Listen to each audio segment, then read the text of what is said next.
Bonjour à toutes et tous et bienvenue dans votre revue de presse JV, j'espère que vous allez bien. Nous sommes vendredi, ça y est, la première semaine de cette rentrée de la saison 4 s'achève. On se retrouve lundi prochain, bien sûr, il n'y a pas de souci, pour attaquer une nouvelle semaine, mais le vendredi, c'est le jour aussi pour vous remercier, chers tipeurs, vous qui contribuez à l'émission et les patrons du Patreon également. C'est grâce à vous, si la revue de presse JV est là, c'est grâce à vous si elle continue, si elle va de l'avant plus que jamais. Donc vous le savez, il y a un Tipeee si vous voulez me soutenir, c'est vraiment super important. Il y a de chouettes contreparties, vous pouvez m'envoyer vos coups de gueule ou vos coups de cœur, soit par message vocal et je les diffuse dans l'émission, soit en m'envoyant vos textes, que ce soit sur le Twitter, en commentaire dans le Tipeee, où vous voulez, sur notre bon Discord, et je lirai tout ça dans l'émission. Et aussi, pour la catégorie concernée, je vous envoie une petite dédicace personnalisée vidéo. Là, je suis en train de préparer les premières, parce que tout ça, ça fait partie des nouvelles contreparties de cette saison. Bref, merci encore 1000 fois à ceux qui me soutiennent, et si vous avez envie, n'hésitez pas, ça me fera vraiment super plaisir. J'aimerais donc remercier Mike, Red, Sensei, Mopral, Bertrand Amar, coucou mon Bertrand, Pipoletsu, Trifon, Siwidiju, Electrotactics, Yvan Le Pierrot, Machin Truc 76,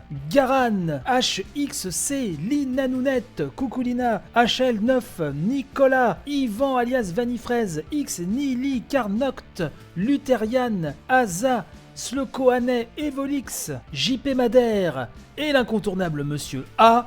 Merci encore 1000 fois.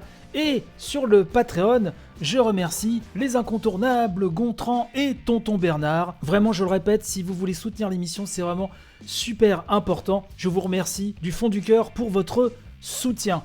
Il y aura aujourd'hui le résultat du concours avec Third Edition pour savoir qui va remporter au choix donc le bouquin sur GTA ou sur la saga Red Dead. J'ai le nom du gagnant et ça ce sera tout à l'heure dans l'émission. Un petit peu de patience les amis. J'aimerais à présent vous parler de No More Heroes 3. Ceux qui me suivent le savent, je suis un grand fan de Goichi Suda, alias Suda51, et je suis un grand fan de No More Heroes. D'ailleurs, j'attends toujours la compile, il faut qu'elle arrive. Bref, No More Heroes 3 est repoussé en 2021. Oui, car c'est directement sur Twitter. D'ailleurs, si vous me suivez sur Twitter, je l'ai très très vite partagé. Que Goichi Suda donc a diffusé un message en expliquant qu'à cause du Covid, No More Heroes 3 sur Switch est donc repoussé à une date inconnue en 2021. Moi personnellement, je préfère qu'ils prennent soin d'eux. Il vaut mieux, je pense, attendre. C'est une bonne décision. Donc ce sera pour 2021. Une nouvelle illustration de Travis sur sa moto réalisée par Derek Robertson, c'est le dessinateur de The Boys, a également été diffusée. On souhaite bon courage à Suda51, à l'équipe, qu'ils prennent leur temps, qu'ils prennent soin d'eux, et on sera d'autant plus heureux de jouer à No More Heroes 3 quand il sera disponible. Quelle ne fut pas ma joie, et là on va aller du côté de chez Gamergen, quand j'ai appris que Nier, la licence Nier aura droit à un live stream dédié en ouverture du TGS 2020 online, puisque vous le savez, comme bon nombre d'autres événements, ce sera online. Yoko Taro sera visiblement présent, et donc ce sera le 24 septembre à 15h qu'on en saura plus sur Nier Replicant. Vous savez, le remake ou le remaster, c'est encore un peu trouble, on verra bien à quoi ressemblera le jeu. Donc du tout premier Nier, attendu comme nous le rappelle Gamergen sur PS4, Xbox One et PC, et on en verra aussi plus sur le jeu mobile Nier Réincarnation. Vous le savez aussi, pour ceux qui me suivent, Nier Automata est l'un des jeux vraiment m'ayant le plus marqué dans mon humble vie de joueur. Donc peut-être deux petites surprises, en plus de ces présentations, on ne sait pas, avec Yoko Taro, tout est possible, donc on va suivre ça. Et alors là, comptez sur moi pour vous faire un bon petit report de cet événement dans la revue de presse JV. Avant de passer à la suite, je vais donner le nom du gagnant du concours Third Edition. Je vous remercie vraiment toutes et tous de m'avoir envoyé donc par MP sur le compte Twitter de l'émission @revue de presse JV tout collé. N'hésitez pas à me rejoindre, ça me fera vraiment plaisir. Et vous le savez, je ne suis pas le dernier pour tailler le bout de gras avec vous, il n'y a pas de souci, c'est toujours vraiment un bonheur. On a créé un lien vraiment fort, vous et moi, donc ça c'est super important et j'y tiens énormément.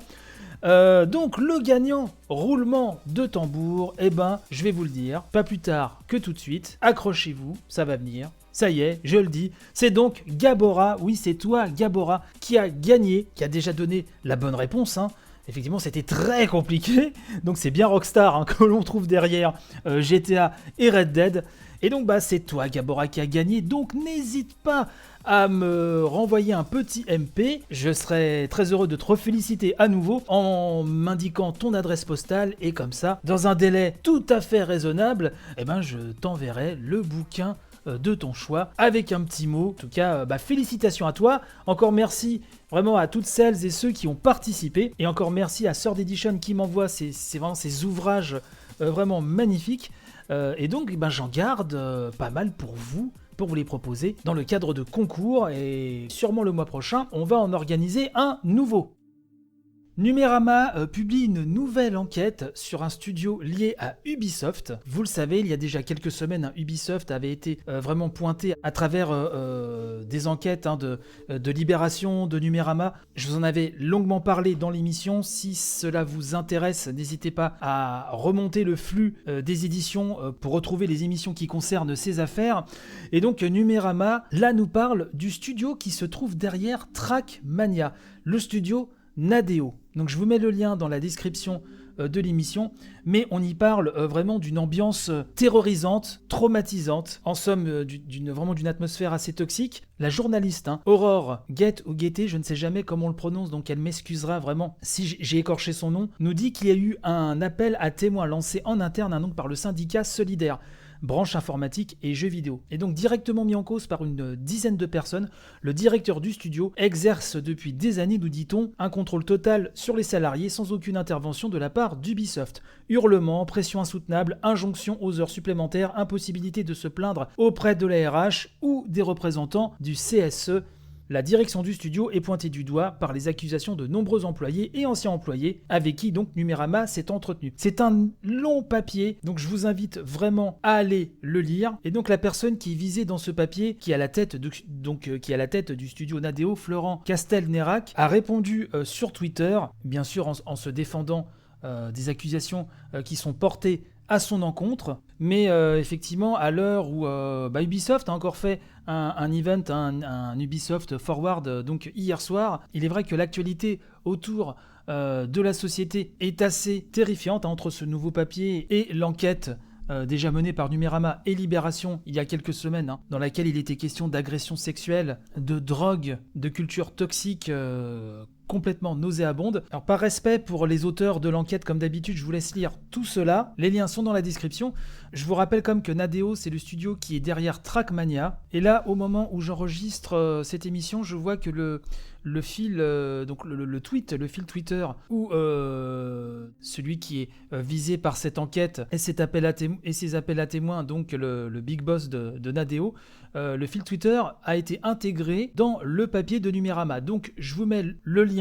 Le papier est très long, très détaillé, beaucoup de témoignages effectivement, et donc ça fait toujours vraiment froid dans le dos. Et comme je le disais il y a quelques secondes, l'Ubi Forward qui a eu lieu donc hier soir, beaucoup attendaient un discours fort d'Yves Guillemot, au sein même de l'event. Et non, donc c'est une vidéo qui a été diffusée donc durant le pré-show, qui n'a pas été intégrée au show à proprement parler. Un tweet, quelques minutes avant le show, nous disait, je cite, nous vous avons entendu, en raison de contraintes de timing, nous avons choisi de publier la vidéo en tant que message autonome avant notre événement Ubi Forward, mais nous travaillons pour nous assurer qu'elle sera disponible dans son intégralité dans les versions VOD de l'émission. Les contraintes de timing, ça fait sourire tout le monde parce que là, autant la dernière fois, déjà c'était un petit peu limite, là ils avaient largement le temps de l'intégrer dans le show et je trouve ça vraiment dommage de ne pas avoir intégré cette vidéo directement donc durant le Forward. Le message aurait été tellement plus fort. Je trouve que là, cette fausse excuse, serais-je tenté de dire, a été mal accueillie. Sachant donc que pendant cette vidéo, Yves Guillemot, donc le big boss d'Ubisoft, donc vidéo donc séparée de l'event, je le rappelle, est revenu sur les accusations de harcèlement sexuel, sur cette culture toxique, tout ce qui était paru cet été, dont on parlait il y a quelques minutes. Donc il s'est excusé une nouvelle fois, il nous annonçait donc des changements dans la culture d'Ubisoft, ça ne doit plus arriver, dit-il, mais voilà, c'est un petit peu faiblard malgré tout, ça c'est vraiment dommage, c'est la déception de la soirée. Concernant l'event en lui-même, je pense que si vous êtes fan d'Ubi, vous savez déjà ce qui est tombé. Nous avons eu du nouveau sur Watch Dogs, Watch Dogs Legion, Hyperscape, Rainbow Six Siege, Immortal Phoenix Rising, le nouveau nom de God and Monster qui est vraiment un Zelda Breath of the Wild-like.